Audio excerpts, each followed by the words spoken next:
11th standards, census and sample methods of collection of data. In previous class we discussed about census method. In census method, data collected covering every item.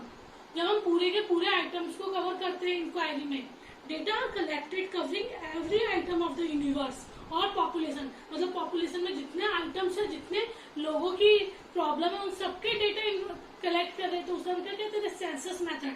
मतलब 100 employees के बारे में हमें जानना है तो हमने 100 एम्प्लॉयज के डेटा कलेक्ट किए. तो जब हम सारी यूनिवर्स की या सारे पॉपुलेशन की जो भी प्रॉब्लम से रिलेट करता है उसकी इंक्वायरी करते हैं, किसी को भी हम स्किप नहीं कर रहे हैं, सबकी इंक्वायरी कर रहे हैं, सबकी इन्फॉर्मेशन कलेक्ट कर रहे हैं, उसे हम क्या कहते हैं census method. On the other hand sample method. Sampling method क्या होता है, हम छोटा सा सैंपल, जब हम कपड़ा लेने जाते हैं तो हम थोड़ा सा कपड़ा टच करके देख लेते हैं कपड़ा की क्वालिटी अच्छी है या नहीं है.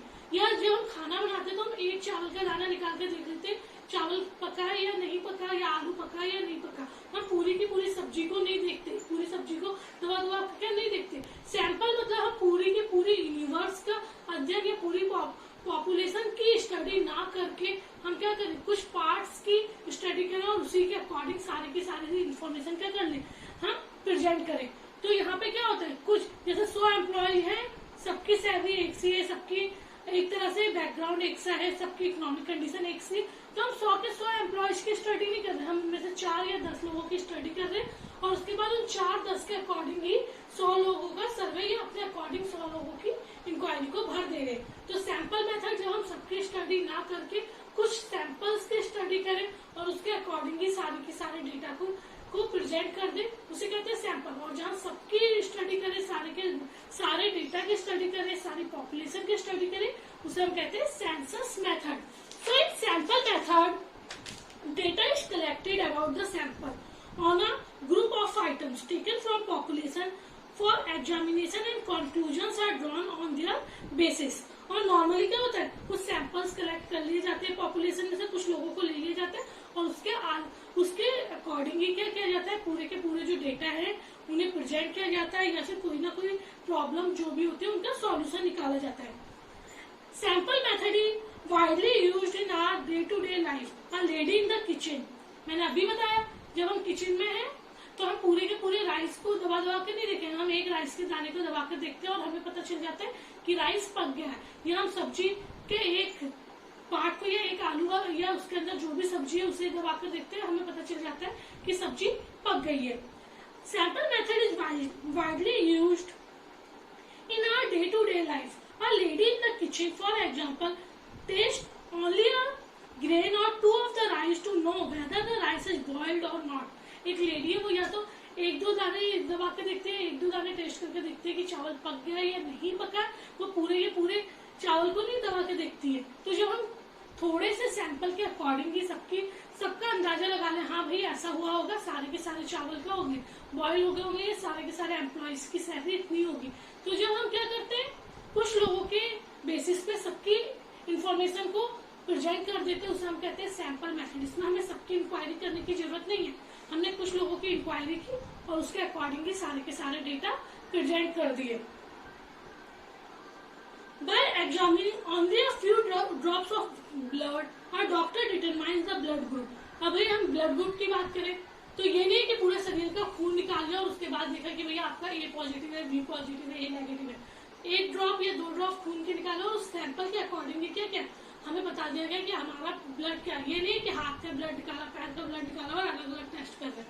तो जब हम कुछ सैंपल्स के अकॉर्डिंग सारे के सारे डेटा या रिजल्ट्स प्रेजेंट करते हैं तो उन्हें कहते हैं सैंपल मेथड. और जब हम जितना है उसके सबकी इंक्वायरी कर रहे हैं, सबकी इंफॉर्मेशन कलेक्ट कर रहे हैं, तो उसे हम क्या कहते हैं सेंसस मेथड. क्लियर. तो sample method is that method in which data is collected about the sample on a group of items taken from the population for examination and conclusions are drawn on their basis.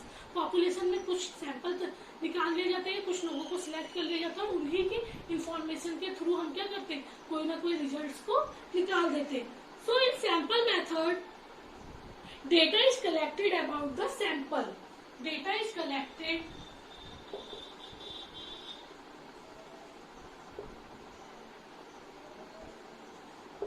about the data is collected about the sample on a group of items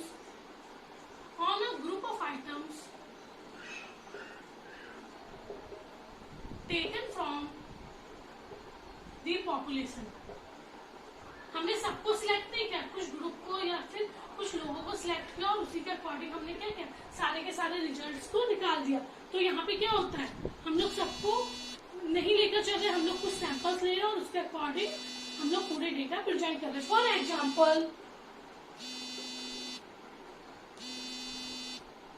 example blood group check by the doctor. क्या करता है, पूरी हमारी body का खून नहीं निकाल लेता है, वो कुछ बूंदे निकालता है या कुछ ड्रॉप्स निकालता है और उसी से हमारे ब्लड ग्रुप को बता देता है. या कोई लेडी है किचन में, वो एक दो दाने चावल के देखते हैं और उसके अकॉर्डिंग या एक दो सब्जी के पीसेस देखती है, उसके अकॉर्डिंग बता देती है सब्जी या फिर जो चावल है वो पक गया या नहीं पका है. ठीक है. तो sample method is that method in which data is collected about the sample on a group of items taken from the population for examination and conclusions are drawn on their basis. और सारे conclusion, सारे results क्या होते हैं, इन्हीं के basis पे निकाले जाते हैं. जैसे ब्लड के 2-3 बूंदों से पता चल जाता है आपके ब्लड प्यूरिफाई या आपके ब्लड में कोई प्रॉब्लम तो नहीं है, इन्फेक्शन तो नहीं. ये नहीं कि पूरी बॉडी का खून निकाला, 2-3 ब्लड की जो ड्रॉप्स है उनसे ही पता चल जाता है कि आपकी बॉडी में जो ब्लड है वो सही है या नहीं है. Clear. Next topic, merits of sample method. Number first merit, सबसे इम्पोर्टेंट मेरिट इकोनॉमिकल. इकोनॉमिकल मतलब जहाँ पैसा खर्च कम हो रहा हो, साथ ही साथ एफर्ट्स भी आपके क्या हो रहे हो, कम लग रहे हो. क्यों भाई, 2-4 चीजों की स्टडी करनी है, 10-12, तो ये मेथड बहुत इकोनॉमिकल होता है as compare to census method. जब आप 100 लोगों की स्टडी कर रहे हैं तो आपका क्या होगा, पैसा ज्यादा लगेगा. आप 100 लोगों के पास जाकर पूरी इन्फॉर्मेशन कलेक्ट कर रहे हैं. यहाँ आपने 8-10 लोगों की इन्फॉर्मेशन कलेक्ट की और उसके अकॉर्डिंग सारे के सारे रिजल्ट्स तैयार कर लिए. तो ये मेथड इकोनॉमिकल होता है as compare to census method. मतलब इसमें पैसा आपका कम लगेगा as compare to census method.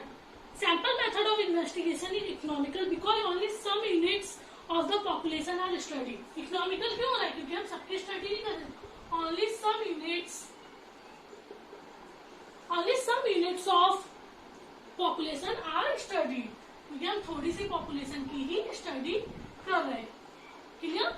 Number second time saving.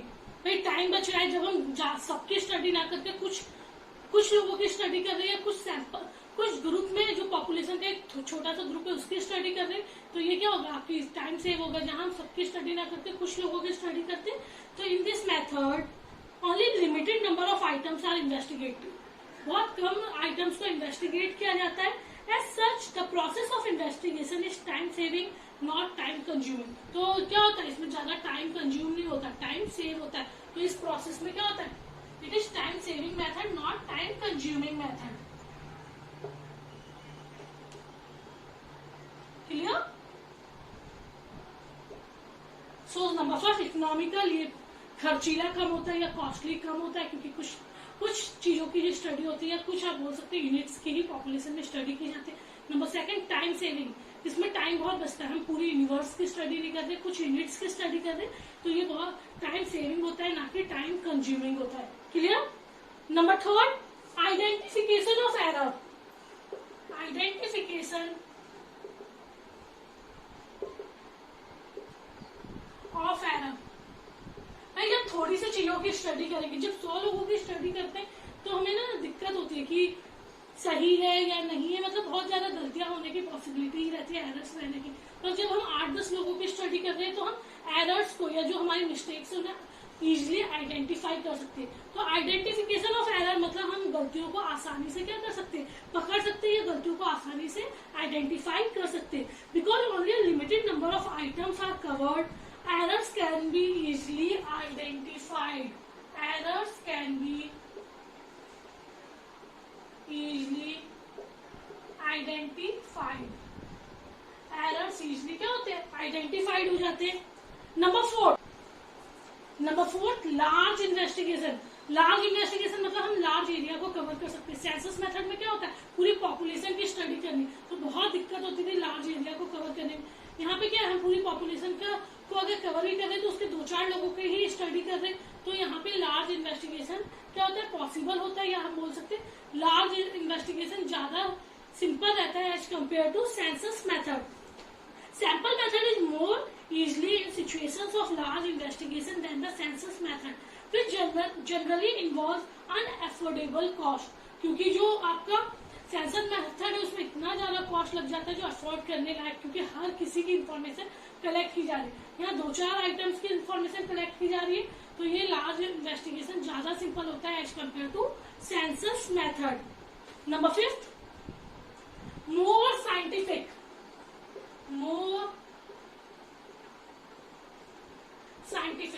ये मेथड ज्यादा साइंटिफिक है as compare to census method. Sample method is more scientific because the sample data can be conveniently investigated from various angle.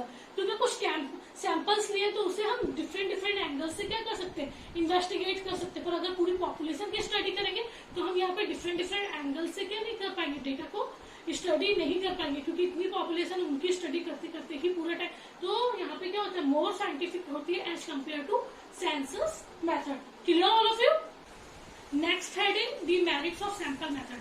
भाई जब merits है तो demerits भी होंगे, जब इतने फायदे हैं तो कुछ नुकसान भी होंगे. तो नंबर फर्स्ट आप बोल सकते हैं पार्शियल. ये मेथड बहुत ज्यादा पार्शियल होता है, ये बायस्ड होता है, क्योंकि हम कुछ लोगों की ही इंफॉर्मेशन कलेक्ट कर रहे हैं, या हम पूरे यूनिवर्स. तो क्या होता है, कई बार ऐसा होता है जो बहुत इजीली इंफॉर्मेशन मिल जाती है उसकी इंफॉर्मेशन हम कलेक्ट कर लेते हैं. तो एक जो रिप्रेजेंटेटिव होना चाहिए पूरे यूनिवर्स का जरूरी नहीं है. तो ये मेथड बहुत ज्यादा पार्शियल होता है या बायस्ड होता है, आप कह सकते हैं. It is only a partial investigation of the universe. The investigator bias in the selection of the sample is not ruled out. अगर इन्वेस्टिगेटर बायस्ड हो गया या किसी के फेवर में हो गया, किसी के फेवर में नहीं हुआ, तो क्या हो जाएगा, एक तरह से जैसे उद्धव ठाकरे लोग देख लीजिए, रिया चक्रवर्ती, या फिर आप बोल सकते हैं कंगना रनावत के फेवर में नहीं है. तो ये मेथड क्या होता है, अगर कोई आपके फेवर में नहीं है तो पार्शियलिटी की पॉसिबिलिटीज बहुत ज्यादा बढ़ जाती है. So it is only a partial investigation of the universe. The investigator biased in the section of the sample is not ruled out. Wrong conclusions. Number 2, wrong conclusions. कई बार ऐसा होता है जब हमने पॉपुलेशन में से कुछ ग्रुप निकाला है वो ग्रुप सही ना हो, तो हमारे जो रिजल्ट्स होंगे, हमने पॉपुलेशन में हमें पॉवर्टी की स्टडी करनी थी, या हमने पॉपुलेशन में लोगों की इकोनॉमिक कंडीशन की स्टडी करनी थी, हमने ऐसा ग्रुप निकाल लिया जिनकी इकोनॉमिक कंडीशन अच्छी है. तो जब अगर हम उस ग्रुप की स्टडी करेंगे तो हमारे रिजल्ट्स भी क्या आएंगे, रॉन्ग आएंगे, क्योंकि इंडिया में ज्यादा लोग पुअर है एज कम्पेयर टू रिच. तो कंक्लूजन भी गलत निकल सकते हैं. मेन होता है कि आप जो ग्रुप सिलेक्ट कर रहे हैं वो आप सही कर रहे हो. In this if the selected sample does not represent the characteristics of the universe, अगर सैंपल पूरी के पूरे यूनिवर्स को रिप्रेजेंट नहीं कर रहा, if the sample does not represent the universe, if the sample does not represent the universe, the study may end up with wrong conclusion. तो study क्या होगी, रॉन्ग कंक्लूजन से क्या होगी, खत्म होगी. Number 3, specialised knowledge. भाई थोड़ी सी चीजों की स्टडी करनी है तो भाई उनकी स्टडी ऐसे करनी पड़ेगी कि एकदम अच्छे से स्टडी हो कि कुछ छूटे ना. तो इसके लिए बहुत ज्यादा स्पेशलाइज्ड या बहुत ज्यादा टेक्निकल नॉलेज या प्रोफेशनल नॉलेज वाले लोग चाहिए होते हैं, जो बहुत कम अवेलेबल होते हैं, या कंट्री में उन लोगों की बहुत ज्यादा कमी रहती है. Persons who are well versed with all the techniques for sampling are not easily available. जिन्हें सैम्पलिंग का पूरा नॉलेज है, ऐसे पर्सन बहुत मुश्किल से मिलते हैं, इजीली अवेलेबल नहीं होते हैं. ठीक है. Number 4, difficulty in selecting. Number 4, difficulty in selecting representative sample. भाई यूनिवर्स में कुछ ग्रुप्स की स्टडी की जाती है तो बहुत ज्यादा डिफिकल्ट होता है ऐसा कौन सा ग्रुप हो जिसकी स्टडी करे जिससे डेटा पूरे एक्यूरेट आए. तो ये बहुत ज्यादा डिफिकल्टी होती है कि रिप्रेजेंटेटिव जो पूरी की पूरी यूनिवर्स को रिप्रेजेंट कर पाए, ऐसा सैंपल कैसे सिलेक्ट किया जाए या कैसे चूज किया जाए. It is not very easy to select a sample which would represent the characteristics of the entire population. ये बहुत इजी नहीं होता कि जो पूरी पॉपुलेशन की इंफॉर्मेशन प्रोवाइड करे ऐसे सैंपल को चुनना या ऐसे ग्रुप को चुनना. Clear? So there are 4 demerits. Number first partial, number 4 second. Clear? So there are some demerits and there are some merits of sample method. Merits economical, भैया पैसा कम लगता है, टाइम सेविंग, टाइम बचता है, साथ ही साथ हम एरर्स को आइडेंटिफाई कर पाते हैं. नंबर 4 आप बोल सकते हैं मोर साइंटिफिक, और हम लार्ज इन्वेस्टिगेशन या फिर हम बोल सकते हैं लार्ज एरिया को भी कवर कर सकते हैं. ये मेरिट्स थे. डिमेरिट्स पार्शियल, अगर हम सही से काम नहीं कर रहे हैं, इन्वेस्टिगेटर सही से काम नहीं कर रहा तो ये मेथड पार्शियल हो जाता है. नंबर सेकंड रॉन्ग कंक्लूजन्स, अगर हम सैंपल में जो रिप्रेजेंट कर रहा है डेटा या फिर आप बोल सकते हैं उस ग्रुप को नहीं सिलेक्ट करते तो हमारे कंक्लूजन्स कैसे निकल के आते हैं, रॉन्ग निकल के आते हैं. स्पेशलाइज्ड नॉलेज, कुछ ग्रुप के ही स्टडी करने तो इसमें बहुत ही टेक्निकल नॉलेज वाले या बहुत स्पेशलाइज्ड नॉलेज वाले या बहुत प्रोफेशनल नॉलेज वाले लोगों की जरूरत होती है जो इजीली अवेलेबल नहीं होते हैं. Difficulty in selecting representative sample, जो पूरी की पूरी यूनिवर्स की स्टडी करें ऐसे सैंपल चुनने में भी बहुत ज्यादा डिफिकल्टी होती है. ये एक इजी टास्क नहीं होता कि हम ऐसा सैंपल चुने जिससे हम पूरी पॉपुलेशन का अंदाजा लगा लें. Clear all of you?